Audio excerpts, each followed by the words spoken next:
Bonjour à tous, bienvenue dans notre webinaire qui sera dédié ce soir au management et au leadership.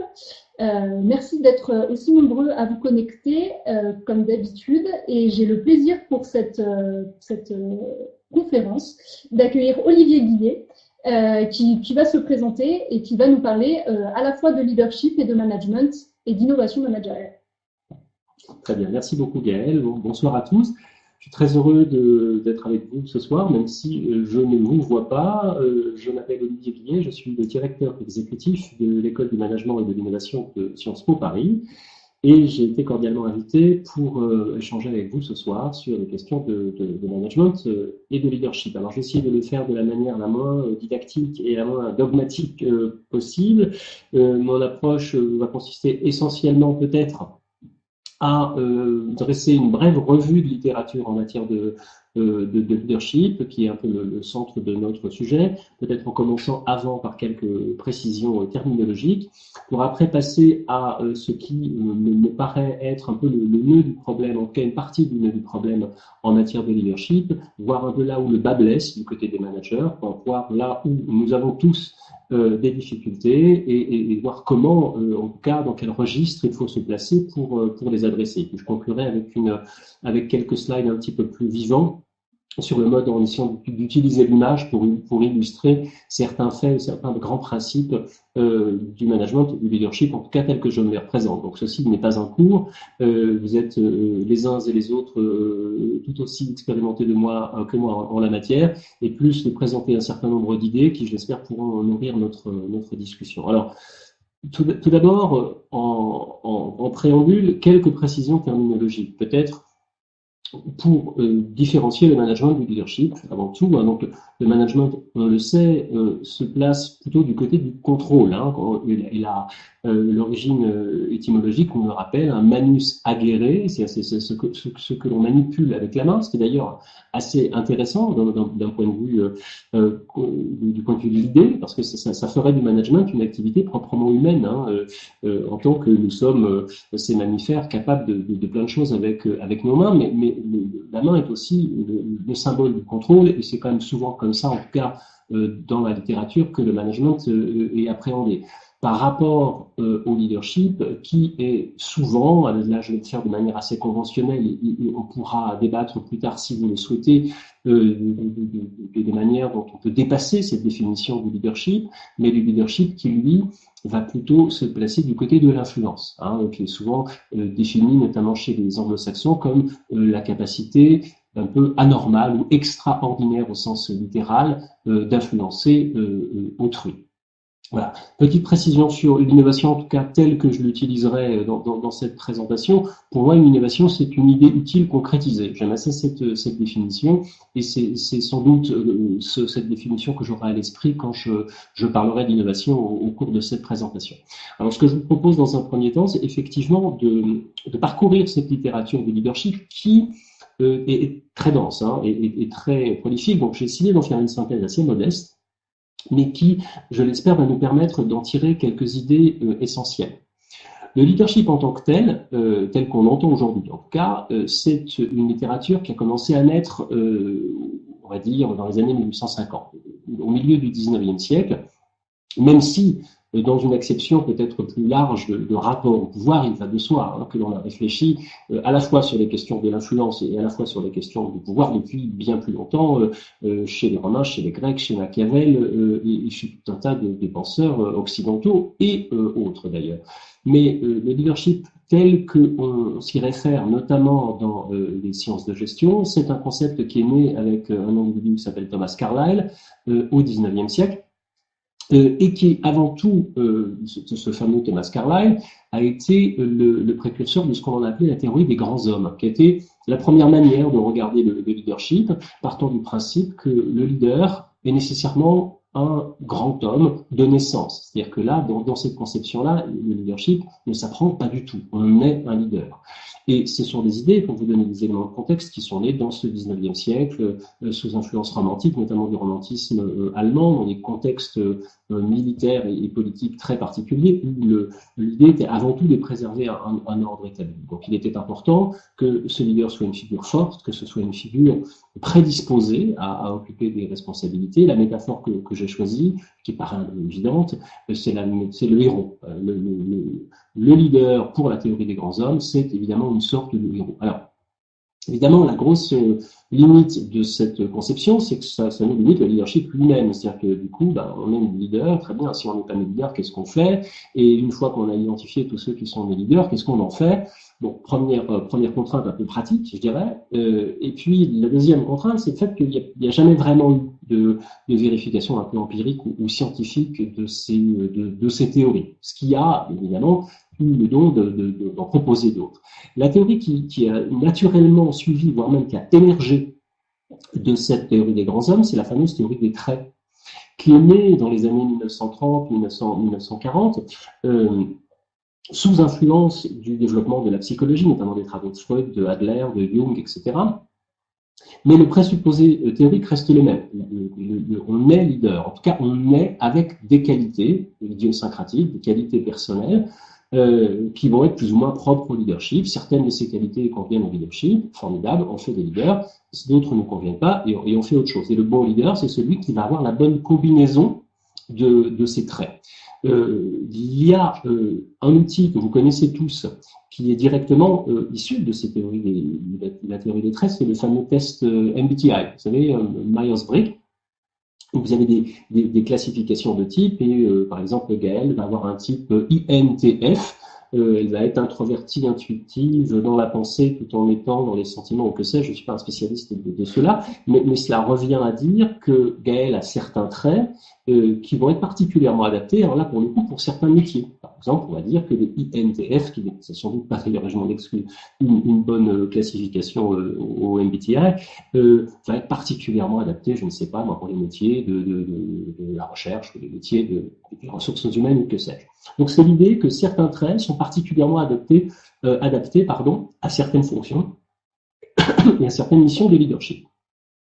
Donc tout ça a émergé dans un contexte un peu différent. On est au moins après la Première Guerre mondiale. Il y a évidemment l'influence de la théorie des grands hommes, mais il y a le renfort théorique de la psychologie, mais on a surtout besoin d'élargir un peu notre conception du leader, parce qu'on a besoin d'un leader capable de faire un petit peu plus de choses, et on ne peut pas attendre des grands hommes pour servir à la fois dans l'armée et dans les entreprises. La métaphore que j'ai trouvée, cette présentation, je l'avais faite originellement en anglais. Le terme anglais était un peu meilleur. J'ai mis le doué. Bon, mais Slavish, c'est ça. C'est-à-dire que pour la théorie des traits, le leader, c'est celui qui va être doué dans un certain domaine, au moins. J'ai mis Theodore Roosevelt parce que il est aussi une figure de ces années-là, dans un paradigme. Voilà, où le leader est surtout un homme viril en ce qui le concerne, qui tuait des ours presque à main nue et qui avait des qualités, des traits de personnalité très compatibles avec la culture de l'époque. Alors après, les questions qu'on peut se poser, c'est est-ce que ces traits sont innés? Bon, ça, je laisse ça les généticiens répondre. Est-ce que cette théorie prend en compte les situations et le fait que un leader n'est pas toujours universellement doué, ce n'est pas certain. Donc c'est dans le cadre de ces critiques que sont nées les théories suivantes, qui du coup vont complètement changer de paradigme. Les suppositions théoriques deviennent totalement différentes. Pour les deux premières, on partait du principe que le leader était né leader. Et là, maintenant, à partir des années 50, et les théories comportementales dans un premier temps, on peut devenir un leader. Alors, c'est formidable, c'est surtout très pratique, parce qu'on en avait besoin pour reconstruire l'Europe en particulier, pour développer les États-Unis, dans tout un tas de domaines. Donc, être leader, ça s'apprend, c'est super, et ça s'apprend notamment à travers les leadership studies, à travers les formations dans les écoles de management, et j'en passe. Donc on est dans un contexte où le déterminisme à la fois culturel et biologique est beaucoup moins fort, et puis surtout dans un contexte où le leadership devient beaucoup plus le fait d'interactions sociales en réalité que de l'individu en tant que tel. Et, voilà. Et dans un contexte où on a besoin d'efficacité. J'ai choisi comme métaphore bien instruit, et je trouve que la figure de Kennedy est particulièrement bien adaptée. C'est-à-dire qu'on a en Kennedy quelqu'un qui a été bien, on lui a donné les codes. C'est-à-dire que là, pour le coup, le bon comportement, il l'avait, dans une grande famille, tout le monde avait les codes, et il a été bien dressé, si je puis dire, quel que soit son don de départ, c'est pourquoi la comparaison avec la théorie des traits, on ne sait pas vraiment quels étaient ses dons, mais c'est pas le problème. Il avait les bons comportements, il a su les mettre en pratique. La limite de cette théorie, c'est qu'en fait, ça revient à dire qu'être un leader, c'est être un acteur, et qu'il s'agit de mettre en acte un certain comportement, et ça marche. Sauf qu'on sait bien que ça peut avoir ses limites, et que tous les comportements ne sont pas transposables dans le temps, dans l'espace, tout ça est quand même assez limité, mais le leadership comportemental est un premier pas très très important dans cette ouverture de leadership à l'apprentissage. Dans la continuité, assez logiquement, le leadership de la contingence, le leadership situationnel, dit à peu près la même chose, que le leadership, ça s'apprend, mais qu'en réalité, là, il ne s'agit plus d'apprendre un comportement en tant que tel, il s'agit simplement d'adapter, de s'adapter à une situation. Vous allez me dire, ça peut être adapter son comportement, oui, mais c'est surtout qu'il s'agit de coller à la situation. C'est plus un comportement qui serait universel, comme dans le leadership comportemental, c'est une myriade de comportements, mais on part de toute façon avant tout de la situation. Et ça, c'est né dans un contexte sociopolitique où les organisations commencent à s'aplanir un peu, les structures deviennent beaucoup plus horizontales, et la hiérarchie est perçue tout à fait différemment. C'est-à-dire que le fait d'avoir un titre ou une position hiérarchique est plus tellement, à partir des années 60, en soi un gage de légitimité. Donc les relations sociales deviennent plus importantes en fait que la position à proprement parler. La question de l'émancipation dans un contexte du racisme aux États-Unis notamment, d'émancipation de la femme, tout ça a fait qu'il devenait important de prendre en compte certaines situations pour se positionner en tant que leader. J'ai choisi François Mitterrand pour illustrer ce courant, parce que François Mitterrand était un excellent caméléon. C'est quelqu'un qui a su, dans sa carrière politique en tout cas, et paraît-il à titre personnel également, complètement s'adapter à certaines situations, au point parfois de changer un peu son étiquette politique ou sa vision des choses, précisément parce que la situation l'exigeait. Alors, la limite et la critique que l'on peut faire à ces théories contingentes et situationnelles, c'est que ça reste quand même très général, c'est quand même assez subjectif. Hein, une situation, on peut un peu l'interpréter comme on veut, et c'est difficilement réplicable. Alors, jusque dans les années 60-70, là, je vous ai vraiment présenté des courants que vous connaissez sans doute, hein, qui sont les courants principaux. On peut faire une première synthèse de cela, en opposant le leadership transactionnel, qui va représenter un peu l'ancien monde, qui est vraiment le leadership old school. Hein. Là, j'ai choisi Margaret Thatcher, j'aurais pu choisir quelqu'un d'autre. Mais le leader transactionnel, c'est celui qui pense que, voilà, on motive avec la carotte et avec le bâton, que les gens travaillent bien quand ils ont des process hiérarchiques qui sont très clairs, que la ligne de commandement est très claire, et le leader, c'est avant tout celui qui, en haut de cette ligne de commandement, et qui, en tant que tel, est légitime pour donner des ordres.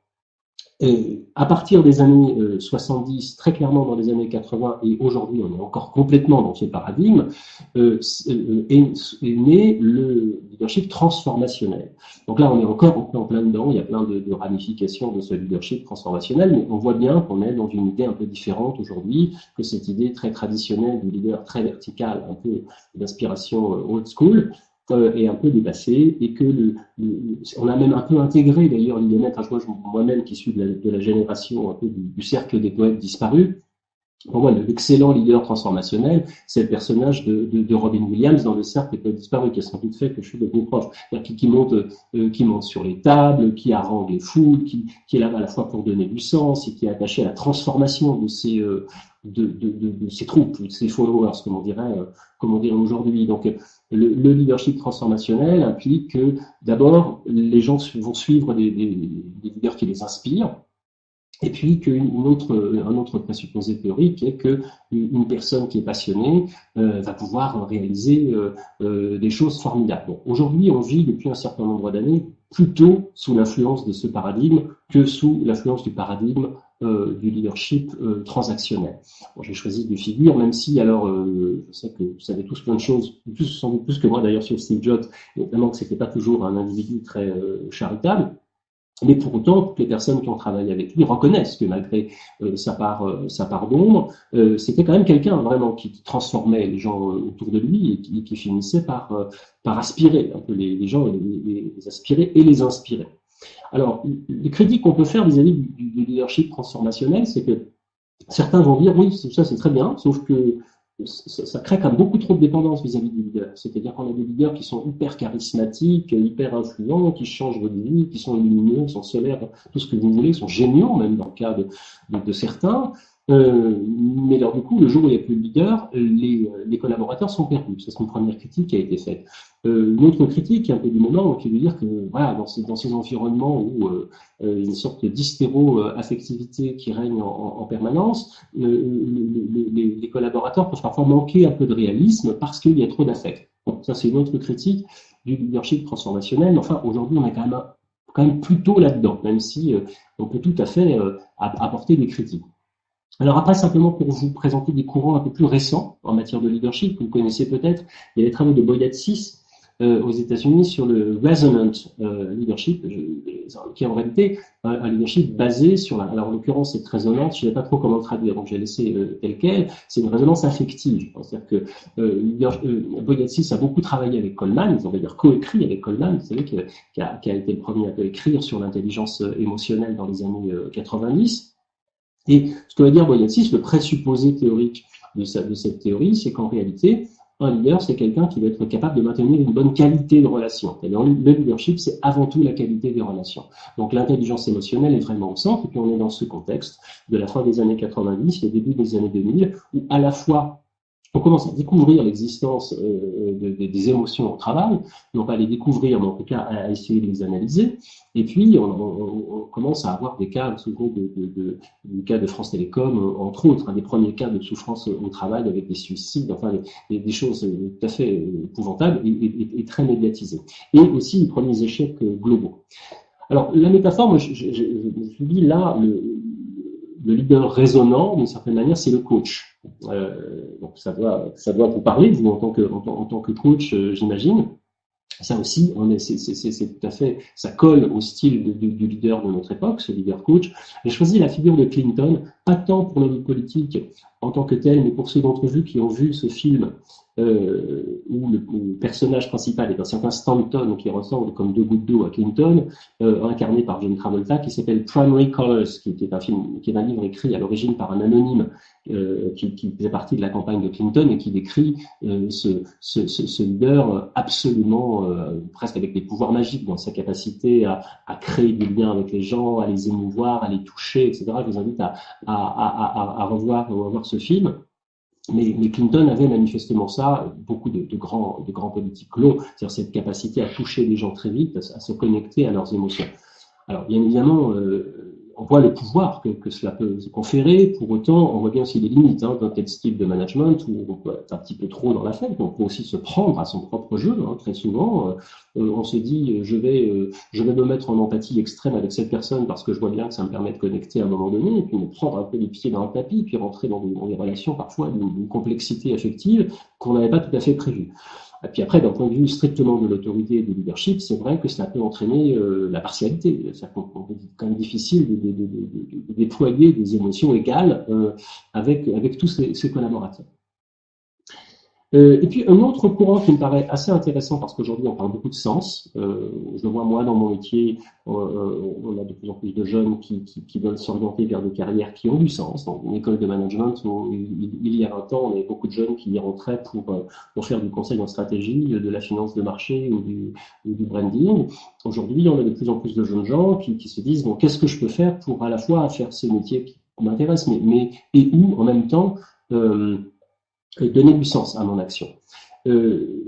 Fry, qui est un Anglais, s'est intéressé à cette question du sens et a développé ce courant. Vous trouverez un certain nombre de ses articles facilement sur le net, qui est spiritual leadership, donc le leadership spirituel, partant du principe que les gens ont besoin de sens, justement. C'est ça le présupposé théorique.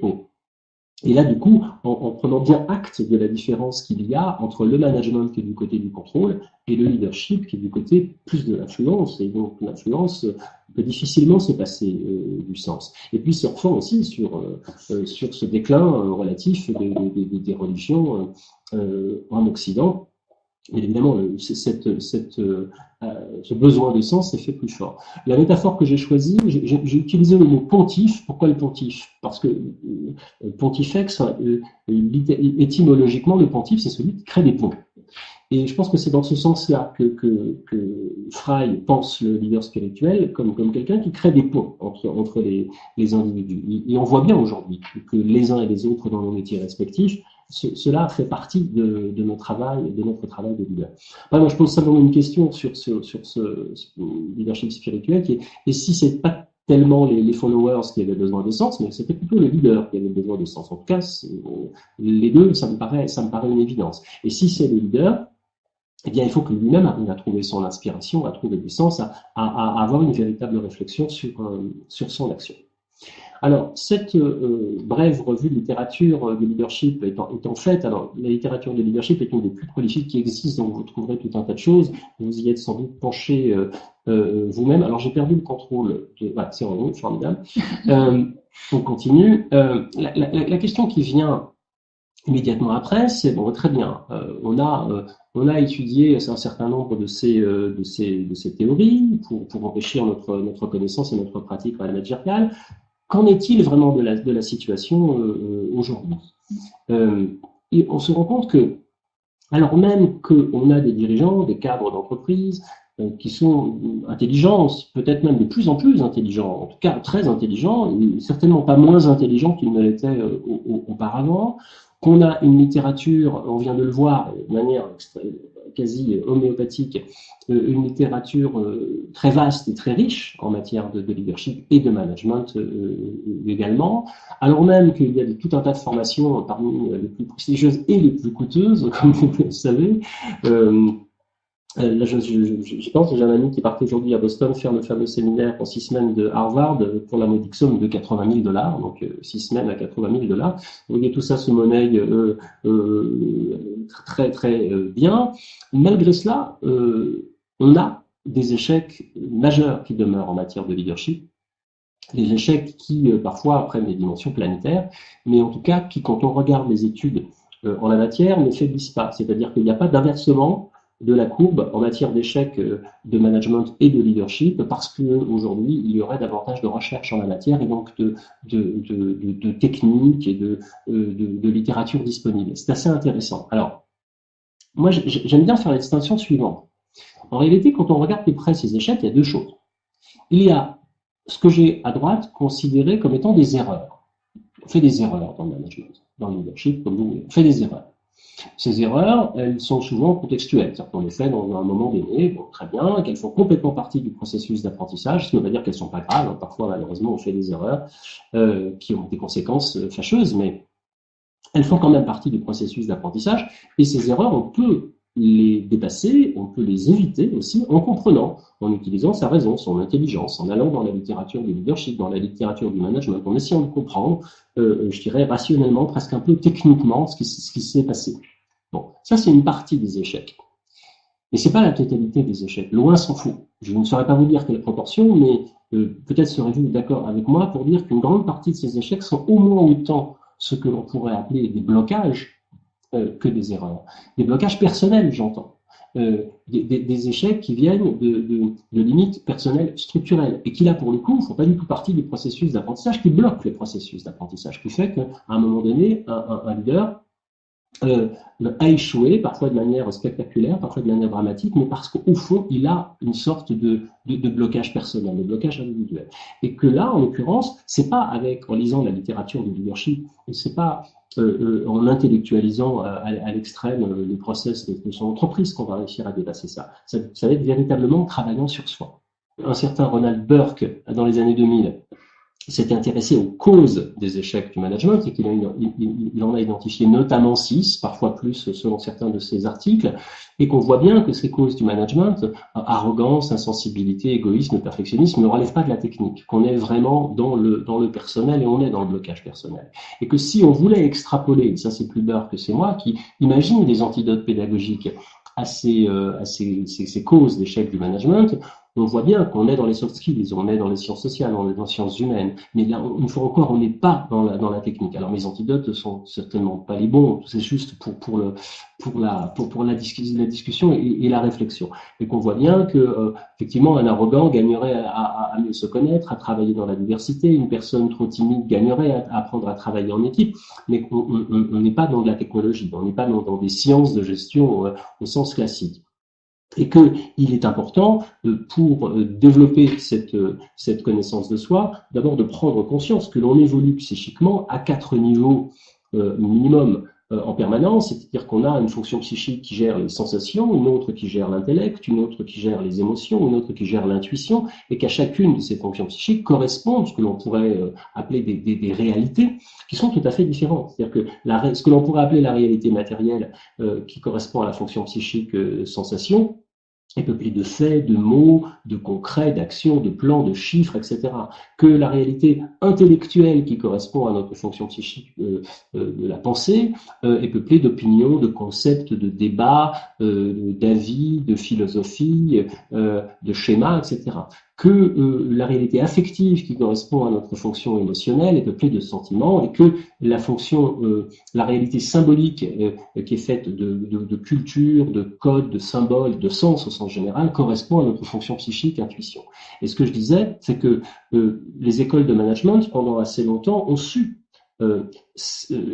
traiter chacune de ces réalités dans la formation des dirigeants, des futurs dirigeants, des leaders. La réalité matérielle en confrontant les jeunes gens à des praticiens d'entreprise, la réalité intellectuelle en les confrontant aux théories des sciences de gestion, la réalité affective en les faisant travailler sur eux. Dès les années 70-80, il y avait des cours de développement personnel dans les écoles, et la réalité symbolique en continuant à travailler sur la culture générale dans la continuité de la prépa. Et alors même que depuis une quinzaine d'années, un peu plus, ces écoles sous influence américaine, dans la course aux rankings, dans la course aux accréditations, se sont mis à respecter un cahier des charges pédagogiques plutôt américain, et du coup se sont séparés notamment des praticiens qui, parce qu'il fallait pour cocher les cases des académiques en sciences de gestion, se sont séparés des cours de culture générale, de connaissances de soi, pour se concentrer aux théories de sciences de gestion, avec l'écueil possible de voir ces écoles peuplées de futurs super techniciens, mais qui seraient très loin en réalité de prendre conscience et de dépasser un certain nombre des écueils que l'on a vus jusqu'à présent. Alors, si on est toujours connecté, j'ai l'impression que c'est le cas.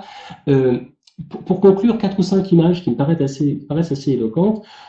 Cette démarche de leadership avec les images, je l'ai emprunté à l'excellent Christian Monjou, qui est un professeur d'anglais en classe préparatoire, la fameuse prépa BL du lycée Henri IV, qui est un monsieur tout à fait brillant et érudit. Vous trouverez ses conférences sur Internet qui sont tout à fait passionnantes. Moi, je vais simplement emprunter la démarche pour l'appliquer à quelques idées qui me tenaient à cœur.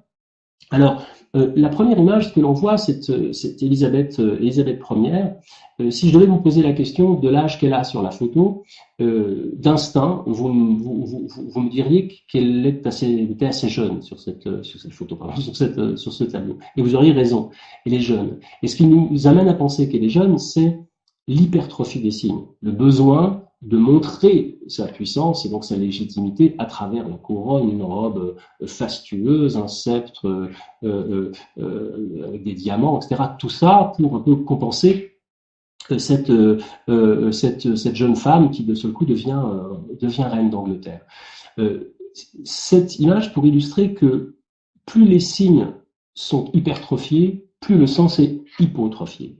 Et que souvent un leader, c'est quelqu'un qui doit jouer entre les signes et le visage, entre le masque et le visage.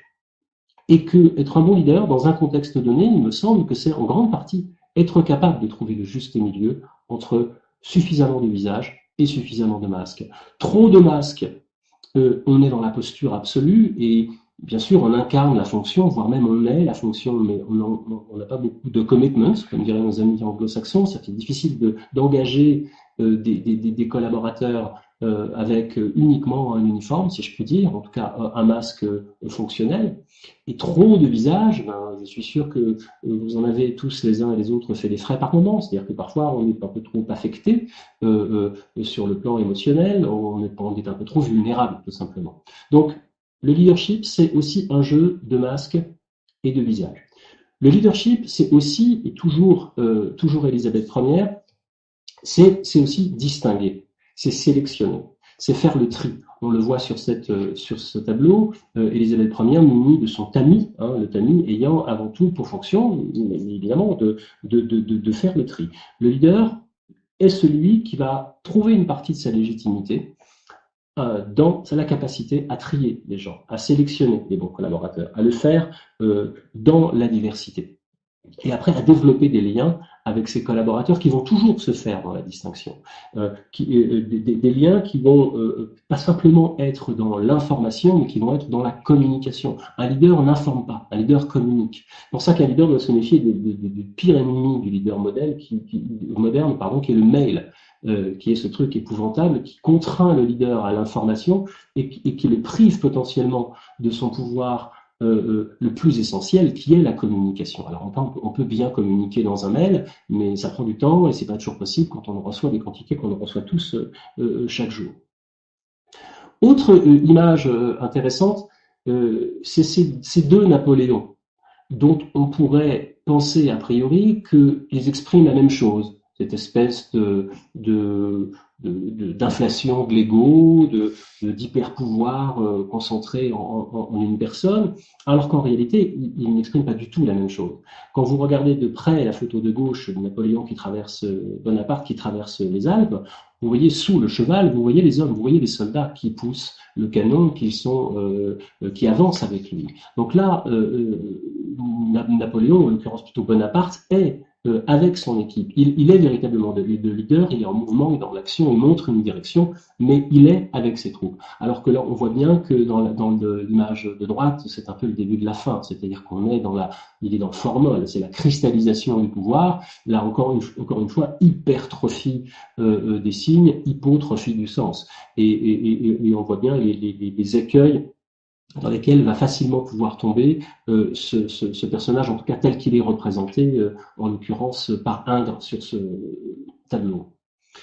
Autre image qui me paraît intéressante en matière de leadership, c'est ce tableau de Rembrandt, vous savez, qui est le syndic des drapiers, où l'on voit. Pourquoi c'est intéressant? Parce que c'est un tableau qui a été peint sur la fin du XVIIe siècle, à une époque où nous, en France, on disait «l'État, c'est moi». Et une fois encore, alors là, c'est évidemment pas Napoléon, mais ça aurait été Louis XIV sur son cheval, une personne, encore dans toute sa gloire personnelle, et avec des uniformes tout à fait fastueux. Alors que là, on voit ces drapiers qui sont en uniforme en réalité. C'est en réalité ce que ces vêtements sont, ces redingotes, mais qui ne font que renforcer la singularité des visages. Et on voit que la singularité des individus ressort d'autant plus qu'ils sont capables de se fondre dans la masse et qu'ils accordent moins d'importance à tous ces signes extérieurs qui, en réalité, qui est un peu comme le Canada Dry, qui n'ont que l'apparence du leadership. Et je trouve ce tableau très intéressant en termes de capacité à s'ancrer dans une aventure collective avant tout.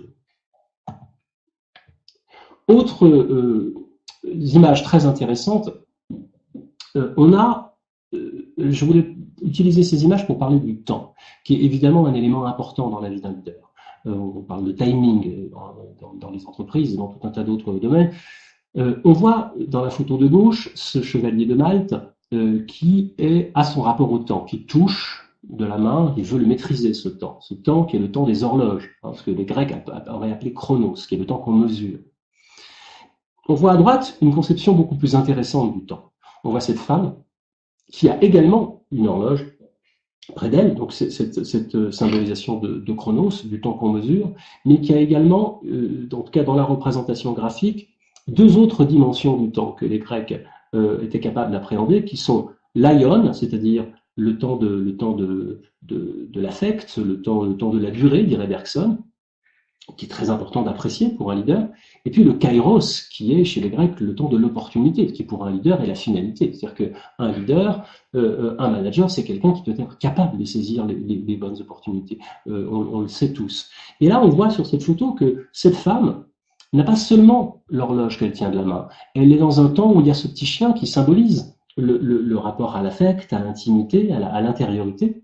Et du coup, on voit que derrière, on a une fenêtre ouverte sur le monde, et plus un espace clos avec un mur comme derrière le chevalier, mais le temps de l'opportunité, le kairos qui s'ouvre et de l'opportunité que l'on peut saisir. Donc le leader, c'est aussi celui qui, parce qu'il est capable de maîtriser, bien sûr, le temps des horloges, bien sûr, le chronos, mais aussi le temps de la durée, va être capable de se donner la possibilité d'évoluer dans le kairos, c'est-à-dire le temps de l'opportunité. Autre image intéressante qui pour moi illustre le leadership, c'est la capacité du leader à avoir une vision anamorphique.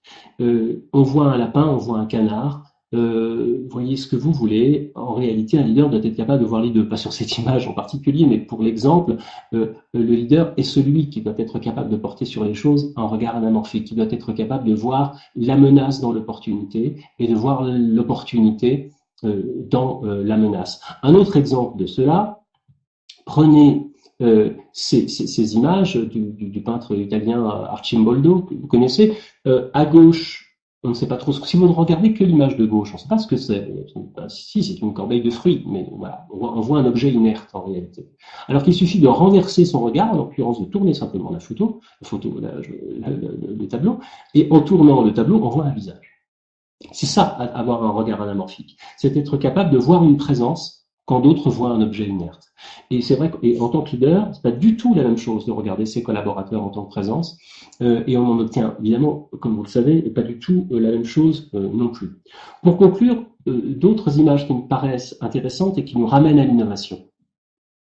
Vous voyez dans la représentation à gauche, cette carte, qui était une carte qui était la représentation du monde par un cartographe du XVe siècle qui s'appelait Isidore de Séville. Et on voit qu'en fait, cette carte du monde, on a l'Asie, qui s'appelle Sem, on a Europa, qui s'appelle Yafet, on a Africa, qui s'appelle Cham, on a la mer au milieu, la mer autour, et puis voilà, c'est le monde. Emballé, c'est pesé.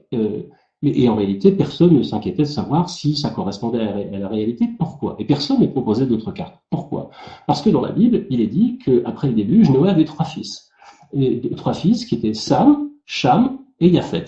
Et donc, dans la mesure où le dogme nous dit que Noé a trois fils, il y a nécessairement trois espaces pour ses fils, ces trois espaces que ses fils se sont répartis. En l'occurrence, Sem pour l'Asie, Yafet pour l'Europe et Cham pour l'Afrique. Et la vision du tout. Tout le monde était structuré. Sauf qu'à un moment donné, un cartographe de génie a commencé à aller regarder un petit peu ailleurs, à aller commencer à se frotter notamment à ce que faisaient les Arabes, pour arriver à la carte que vous avez en dessous, qui est une carte un peu améliorée, qui est une carte enrichie, qui correspond encore pas tout à fait à ce que l'on connaît, mais qui au moins y ressemble un peu davantage. Donc être un leader, être innovant, c'est ne pas lire le monde d'aujourd'hui avec les cartes d'hier, et être capable, encore une fois, d'avoir ce regard anamorphique. Voilà, je vais m'arrêter là. Nous sommes tout à fait disponible pour entendre vos questions et je vous remercie vivement de votre attention. Merci beaucoup. Merci beaucoup à vous. C'était très enrichissant. Ça permet notamment d'éclairer pas mal de concepts et également avec cet aperçu en fait de la revue. Votre revue littéraire en fait était très intéressante puisque ça nous permet de nous donner un peu d'éléments de contexte. Qui était très intéressant. Donc je vais essayer de passer aux questions pour voir un petit peu les différentes questions. Alors, leader de fait, leader de statut, est-ce compatible? Bah, là, pour le coup, je me permettrais de redire ce que j'ai dit tout à l'heure avec cette histoire de masque et de visage. C'est-à-dire que je crois que les deux sont nécessaires. C'est-à-dire que leader de fait, cela va de soi. C'est-à-dire sinon, on n'est pas de leader. Leader de fait, bien sûr, management par l'exemple. À un moment donné, il faut être capable d'ancrer sa légitimité dans les actes. Cela va de soi. Mais en même temps, est-ce qu'on peut toujours se priver de statut? Je pense que ça va être évidemment très variable selon les environnements professionnels. Il y a des environnements professionnels qui vont y être plus ou moins attachés. En tout cas, les codes vont être peut-être parfois moins nets, ce que je disais tout à l'heure avec cette histoire de masque et de visage, le masque est quand même nécessaire à un certain niveau, peut-être pas dans tous les environnements, mais dans des structures importantes, avec des équipes importantes également. À un moment donné, le statut est un peu là pour protéger le leader. Je ne sais pas, je n'ai pas la réponse, mais je suis juste pas certain, en n'ayant pas fait l'expérience moi-même, que cela soit possible de complètement mettre son cœur sur la table, ses actes sur la table, et c'est tout. Je crois qu'il y a quand même une réalité un peu politique, malgré tout, dans certaines organisations à côté de laquelle il est difficile de passer. Voilà. Donc je dirais un peu les deux. Alors, sens et management peuvent faire bon ménage aujourd'hui dans un contexte de ruée vers la productivité? Grande question. C'est une grande question, oui.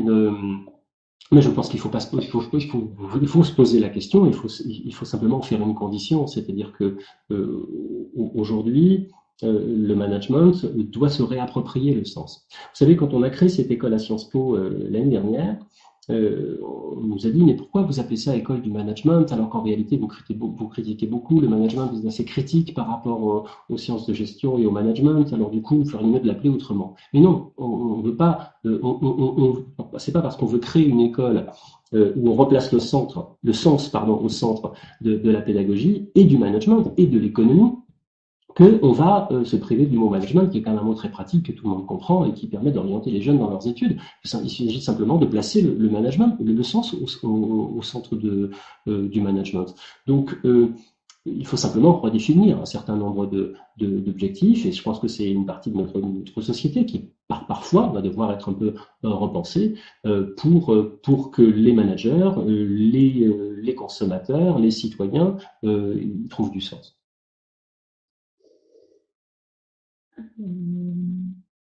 Les codes ne freinent-ils pas l'innovation dans le leadership? De toute façon, l'innovation, c'est casser les codes. Donc, voilà, oui. je pense que la réponse est dans la question. Ouais, bien sûr, les codes freinent l'innovation dans le leadership. Mais en même temps, sans connaître les codes, il est difficile de véritablement s'en affranchir. Je crois que souvent, les grands innovateurs sont des gens qui à un moment donné, ont été capables de respecter les codes et de les maîtriser, d'avoir une certaine virtuosité dans la maîtrise de ces codes, pour après, à un moment donné, amener plus loin, voire les faire complètement exploser. Donc oui, les codes freinent l'innovation parce que l'innovation, c'est l'affranchissement par rapport aux codes. Mais à un moment donné, la non-maîtrise des codes n'est pas forcément un gage d'innovation. Donc c'est là qu'il y a un piège. C'est-à-dire qu'il ne faut pas s'imaginer qu'en n'apprenant pas les codes, on ira plus vite, il y aura une sorte de fléchage accéléré vers l'innovation. Je ne crois pas. Un excellent exemple de quelqu'un que j'aime beaucoup, c'était l'anniversaire la semaine passée, c'est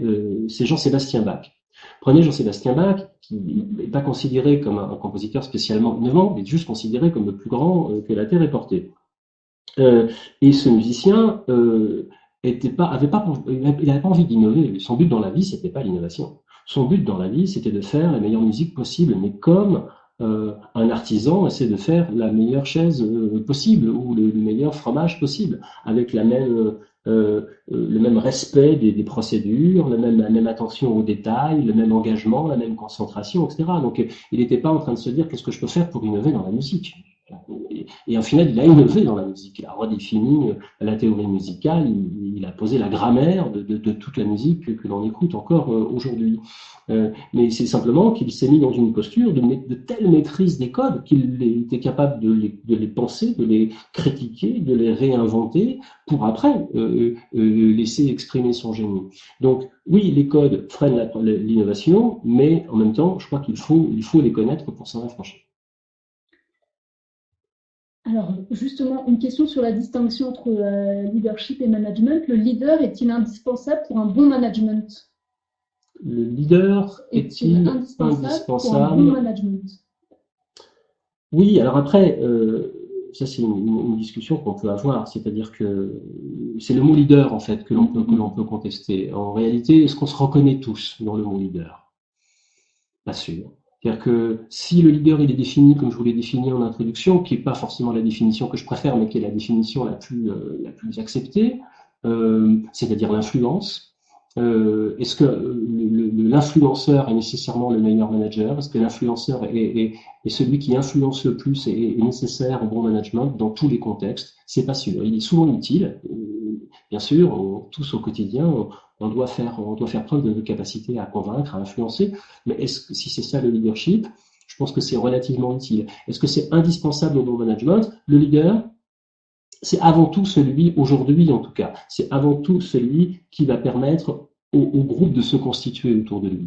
Il y a aujourd'hui d'autres manières de voir le leadership, pas seulement sous l'angle de l'influence. On peut voir aussi, j'en parlais tout à l'heure en off avec Gaël, on peut aussi considérer que le leadership et que le leader, c'est celui qui, à un moment donné, va incarner les valeurs d'une organisation ou d'un groupe.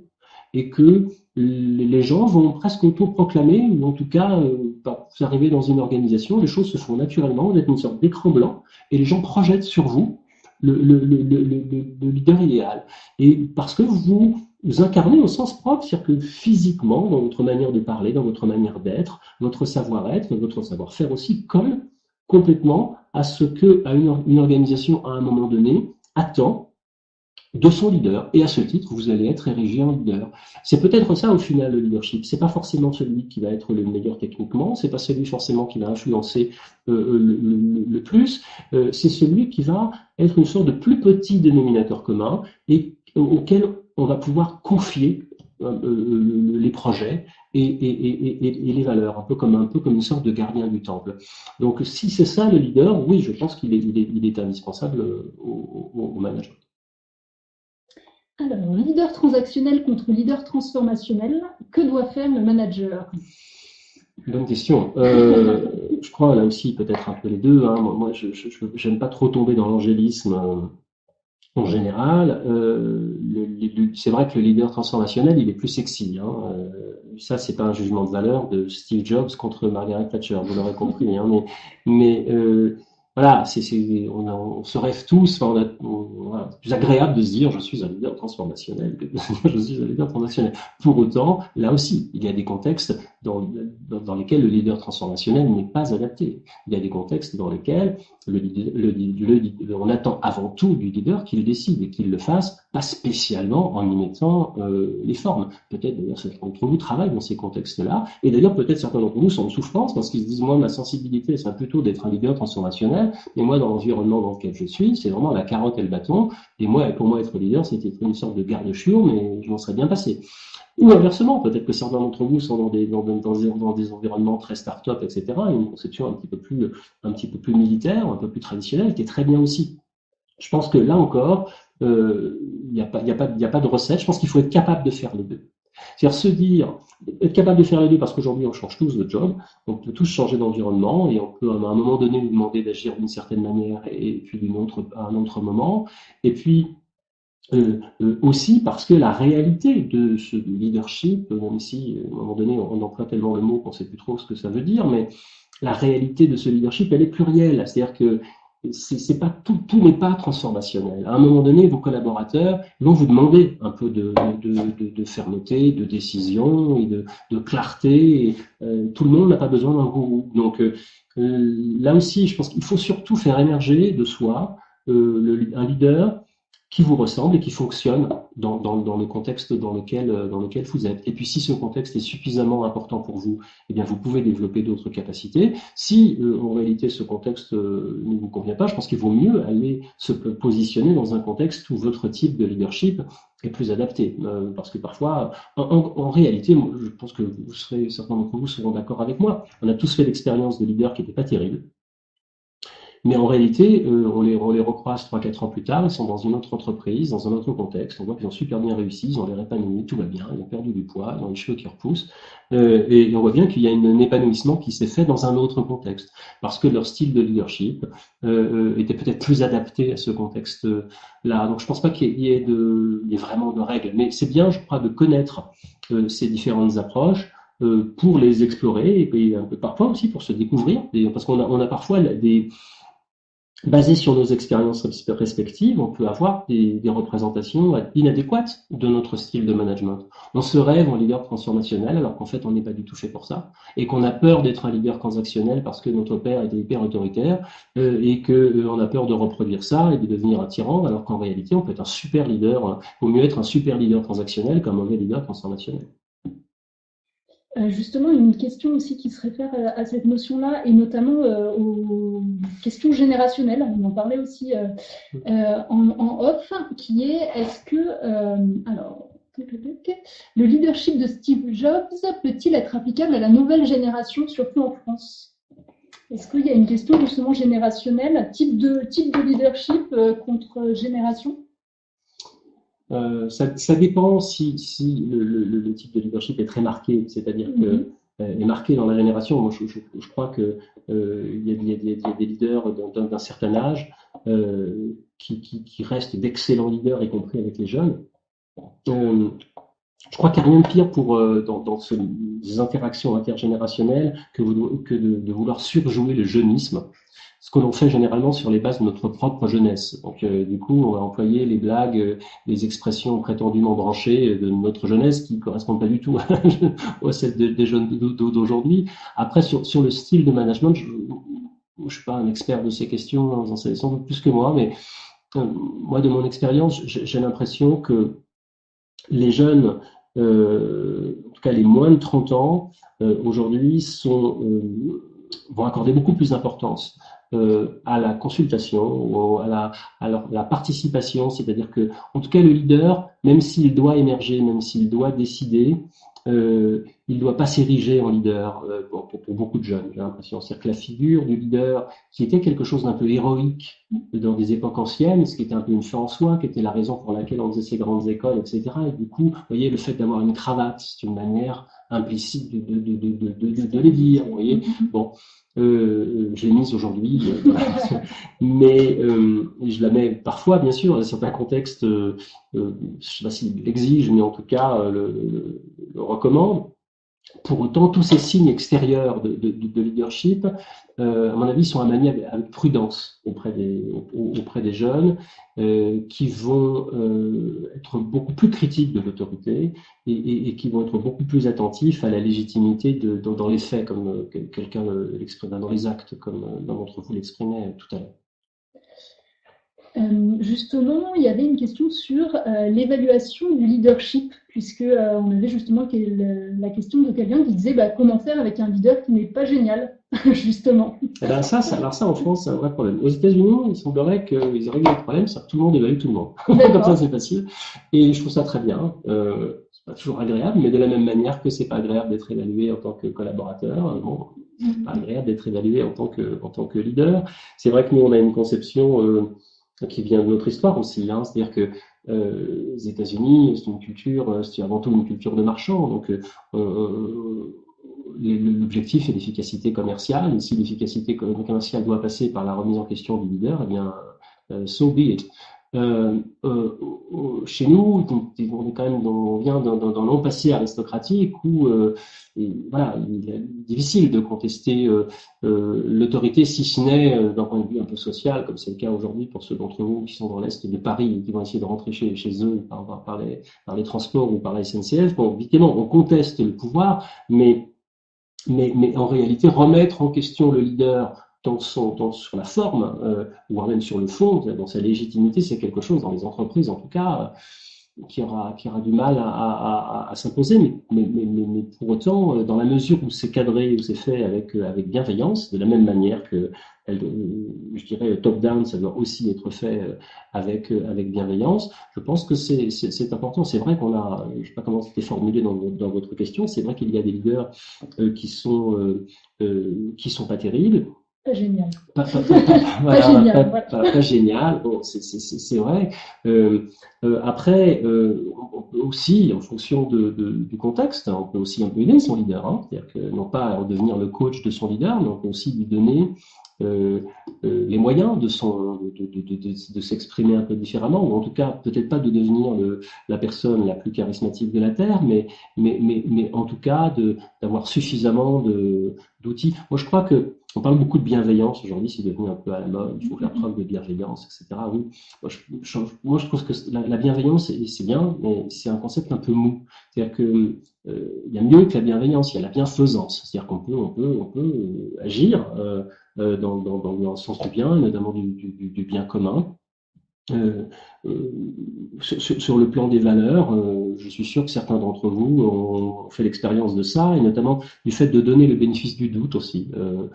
C'est des choses très simples, mais de la même manière qu'il faut être capable de le faire avec ses collaborateurs, il faut aussi être capable de le faire avec son leader. Je suis sûr que vous en faites l'expérience quotidiennement. Hein. Parfois, vous dites, bon, je donne le bénéfice du doute à mes collègues, sous prétexte que moi je suis le patron.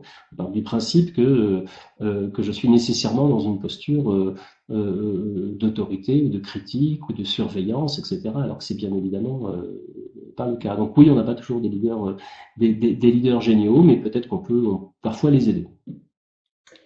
Alors, les jeunes générations sont plus enclins à la recherche de sens que les autres. Si oui, comment les manager? Vous en avez un peu parlé.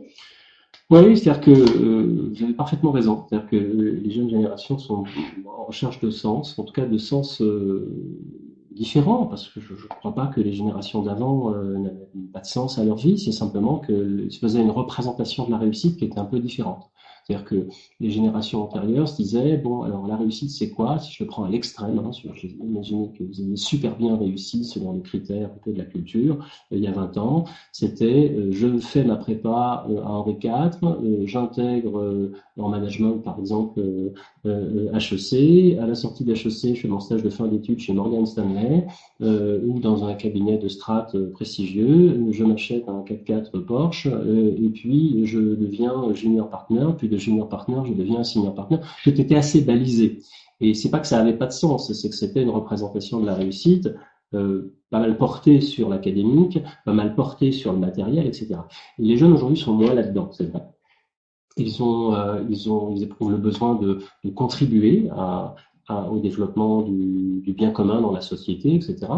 Et puis à travailler sur eux. Donc il est vrai que avec les jeunes gens, moi, de l'expérience que j'en ai, ces générations attendent du leader qu'il soit assez généreux, et qu'il soit dans le partage de l'expérience, qu'il soit un peu dans le coaching, justement, dans l'accompagnement, sans être un gourou. Je crois que le risque après de surinvestir cette question du sens, c'est d'être un gourou. Le job d'un leader, c'est pas de donner du sens dans la vie d'un collaborateur. Parfois, ça arrive, bon, formidable. Mais le sens du leader, le job du leader, c'est de donner du sens dans le travail, de sorte que l'entreprise, au sens littéral du mot, c'est-à-dire la chose qui nous unit et que nous avons envie de faire ensemble, cette aventure, d'une certaine manière, qu'est-ce qu'elle sert comme cause, à quoi elle sert, et ça peut dépendre du leader. En tout cas, même si c'est pas toujours lui qui définit la finalité de l'aventure, mais en tout cas, il peut définir certains éléments de la navigation et il peut faire en sorte que dans le cadre de cette navigation, les gens y trouvent leur compte, y trouvent du sens et ont l'impression de faire quelque chose d'utile. Donc le fait même d'être à l'écoute de ce que cela veut dire avoir du sens pour ses collaborateurs, c'est déjà beaucoup et souvent ça suffit avec les gens, de mon expérience. Donc déjà pour juste vous dire que le replay sera disponible et on vous l'enverra et on vous le mettra sur l'espace mentor également. Et pour une dernière question qui justement revient un petit peu sur votre idée du fait que les échecs du management ne sont pas techniques. Une question sur les technologies de l'information et de la communication. Pensez-vous que l'apport des technologies de l'information permettent réellement un management efficace d'une équipe mondialement répartie? Donc là, c'est un peu une question d'élargissement, on va dire. Ouais, c'est-à-dire qu'en fait, c'est ce que je disais tout à l'heure un peu pour les mails, c'est-à-dire que c'est là qu'il va falloir faire la différence entre le leader et le manager. Mhm. Le manager va vraiment pouvoir s'appuyer et puiser toute la richesse de ces technologies de l'information pour encadrer, pour mettre en place des process, etc., qui sont parfois utiles. Donc ça, c'est le manager. Le leader, je crois qu'il faut qu'il soit prudent avec tout ça. Le leader, encore une fois, son but, c'est pas d'informer, c'est de communiquer, c'est de donner du sens, comme vous l'avez relevé, et ces technologies ne permettent pas toujours de le faire. Après, celui qui maîtrise suffisamment bien les technologies, qui est dans une organisation qui en a les moyens et qui est capable de mettre ces technologies au service d'une collaboration enthousiasmante, d'échanges qui sont susceptibles de donner du sens aux collaborateurs, là, on a tout gagné. C'est-à-dire qu'on a à la fois le gain d'efficacité que permettent les nouvelles technologies, et à la fois, on est au cœur du job du leader, c'est-à-dire être capable de donner du sens, de communiquer et d'incarner quelque chose. Mais encore une fois, il faut faire la différence entre le management et le leadership et trouver le bon équilibre entre les deux. Encore une fois, le management poussé à l'extrême, peut-être que certains d'entre vous dans des organisations importantes en font un peu des frais, ça peut être épouvantable, notamment via les nouvelles technologies, avec des plateformes qui se superposent, qui sont toutes plus contre-intuitives les unes que les autres, avec des reportings incessants, complexes, où en réalité on demande à ses collaborateurs d'être des opérateurs sur un ordinateur et de cocher des cases. Et où en réalité on demande, on est plus dans la compliance que véritablement dans la création de valeur ou dans l'avancée. Alors pour certaines missions, certains collaborateurs, c'est sans doute nécessaire, ça fait peut-être sans doute partie de leur tâche. Pour d'autres, peut-être que le rôle du leader est davantage de se dire, voilà, la valeur ajoutée de cette personne, où est-elle? Est-ce qu'elle est vraiment de passer 80% de son temps sur des outils extrêmement contraignants, certes parfois très très structurants, mais où en réalité on ne va pas vers le client, on n'améliore pas l'expérience client, on ne donne pas, on donne du sens à peu près personne. Donc il y a un équilibre qui est pas facile à trouver, et le leader a une responsabilité pour, à un moment donné, être capable de mettre un coup d'arrêt à ça, en tout cas de l'orienter dans un certain sens, parce que vous savez tous qu'il arrive un moment où on est dépassé par ces trucs-là, et au final, c'est vraiment un peu le monde de la technique d'Heidegger, où la technique ou la matrice, la matrix, si vous préférez, la machine nous a un peu mangé, et on passe nos journées à courir après nos 350 mails, ou les divers logiciels informatiques qui structurent un peu nos vies professionnelles. Donc le leader est quand même celui qui doit être capable de mettre un peu le holà à ça, et en tout cas de mettre ça au service de l'entreprise collective, et pas uniquement de la rentabilité, ou pas uniquement de l'efficacité selon des termes qui sont parfois très très mécanistes. Merci beaucoup, on va vous libérer. Merci beaucoup d'être venu. Voilà, merci à tous d'avoir été aussi réactifs et de nous avoir suivis malgré ces petites interruptions techniques. Encore désolé pour ça, et donc nous vous mettrons à votre disposition le replay. Merci beaucoup et à bientôt. Merci beaucoup, bonsoir.